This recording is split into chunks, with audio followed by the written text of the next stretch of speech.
here. The Grey Goose, Adventures of a Modern Robin Hood.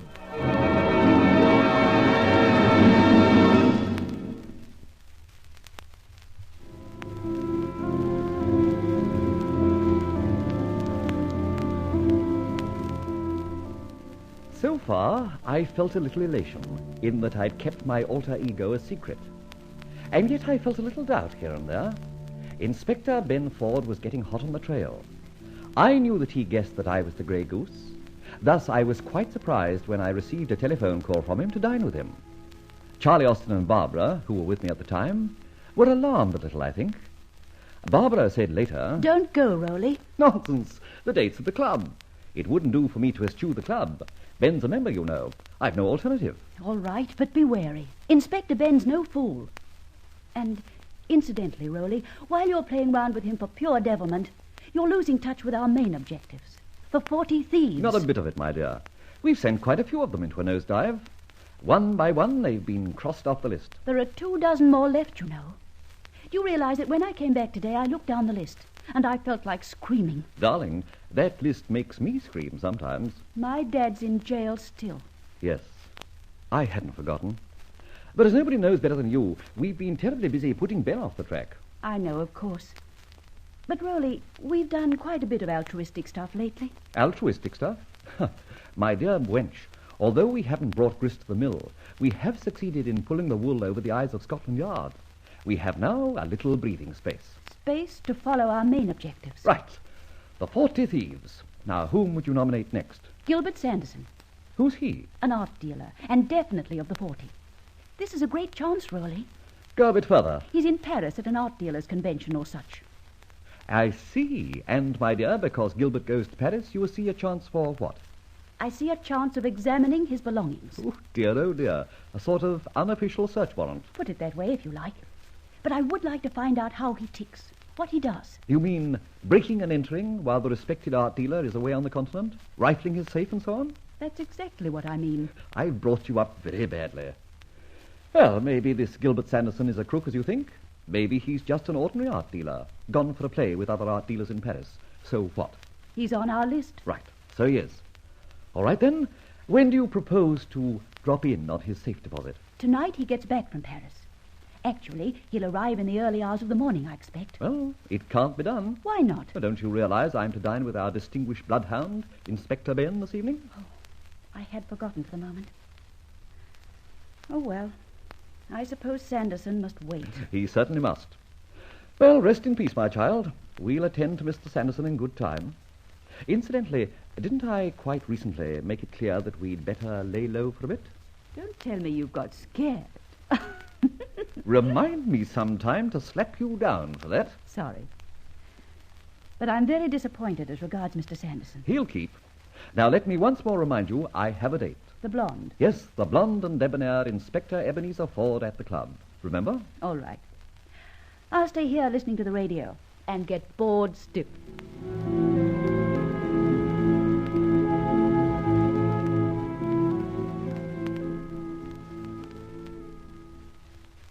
Glad you could make it, Fletcher. A drink? Yes, thanks. Whiskey and soda. Whiskey and soda, Stuart. Yes, sir. 1 minute.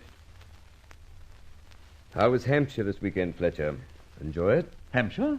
Enjoy it? Now, Ben, don't pull my leg. You know I haven't been to Hampshire for months.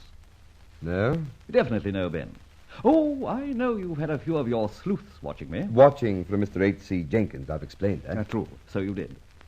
But if they were watching Mr. H.C. Jenkins, why were they wasting time going after me to Hampshire when I didn't go to Hampshire? Oh, rather involved, that, How do you know a man went after you to Hampshire? A lady friend of mine was run to earth by one of your boys who insisted I'd gone down there, right? Yes, in a way. Ben, you know perfectly well I didn't go to Hampshire. Your boy tagged me all round London, didn't he? Admitted. Right. Then don't let's beat about the bush. Why ask me if I enjoyed Hampshire? Oh, I'm sorry. I guess I'm a bit off the track. Let's forget it. Here's our drinks. Ah, thanks. Cheers. Cheers. Look at our club mates. Oh, yes. Very stodgy these days. Hardly imagine that out of that lot we had 2 soccer teams and a full rug of 15 and a reserve. Couldn't muster them today. Time Inexorable time, Ben. Gout, slip cartilages, grey hairs. Oh, sorry, grey's not your colour, is it?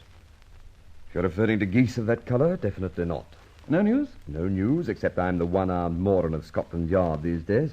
Oh, that's very bad. So bad, Fletcher, that if I bump into him with this Grey Goose, I shall shoot first and ask him questions afterwards. In that case, you won't be shooting to kill. Well, of course not. Well, that'll be a relief. For the Grey Goose, I mean. You know something, Fletcher? What? There are moments when I think When you think what? that you know something about this Grey Goose fellow. Hence your tendency to let slip the dogs of war on my tail, eh? In a way, yes. You see, the old codger... Oh, codger. He'd resent that, I'm sure. When he rings me up, which is too often, he sounds old. But let me go on. He says he knows you. We've had this out before, Ben.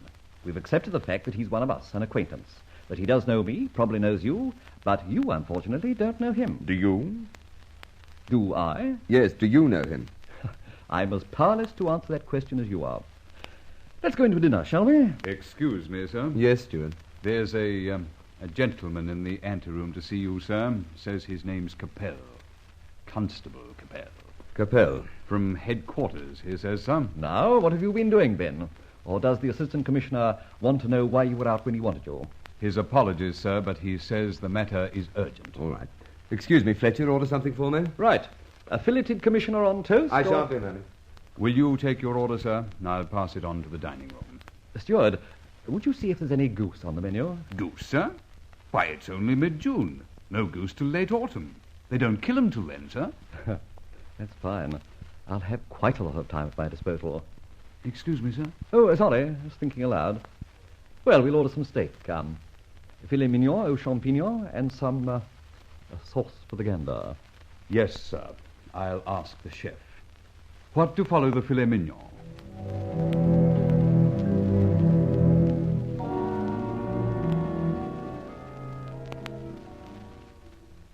Sorry to be so long, Fletcher. Oh, not at all. Business before pleasure, of course. It was business, I gather. It was business. Hope you squared the hall porter. He may noise it abroad that a constable called for a member. West End club scandal and all that. Well, that angle's been looked after long ago. Something worrying you?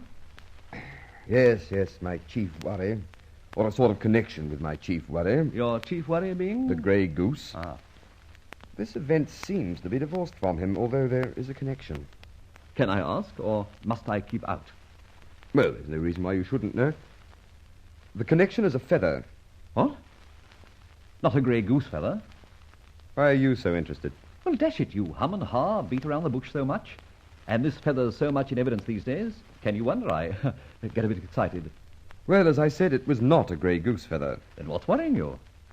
Just this.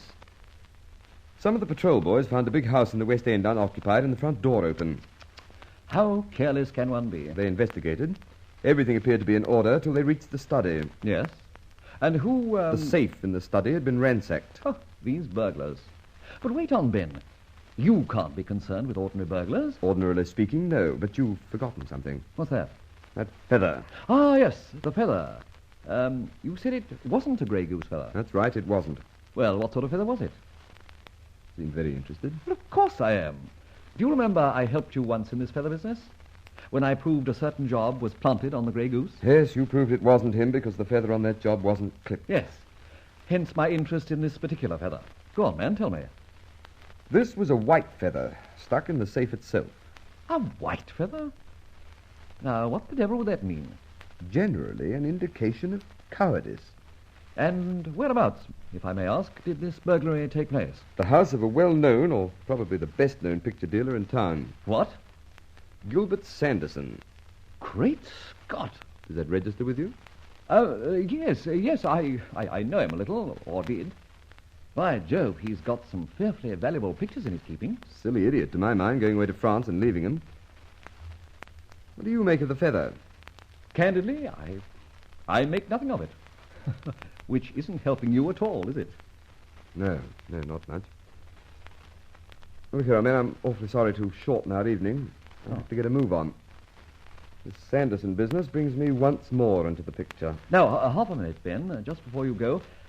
Tell me, do you suppose this white feather is connected with your grey goose and his feathers? In a way, you know, Fletcher, I've a suspicion it's a sort of challenge. A challenge?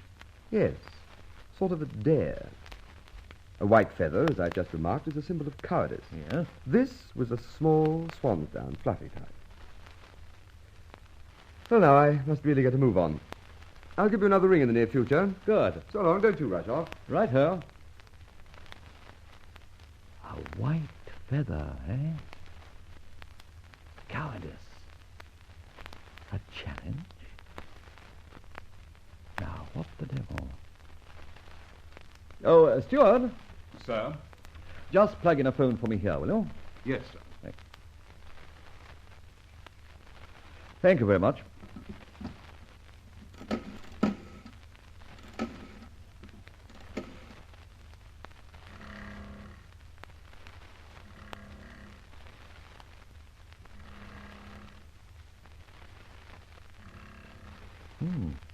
No answer.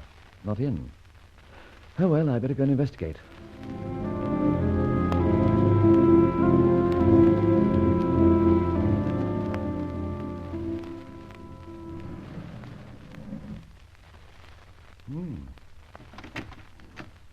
What's it all about? Barbara!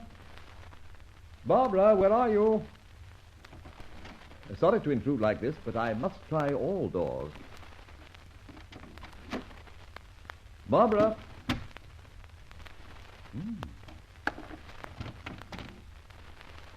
Definitely no one at home. Well, I think I shall wait for her.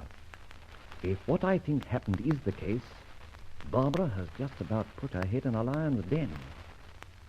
Confound it. Don't tell me she's not to be trusted.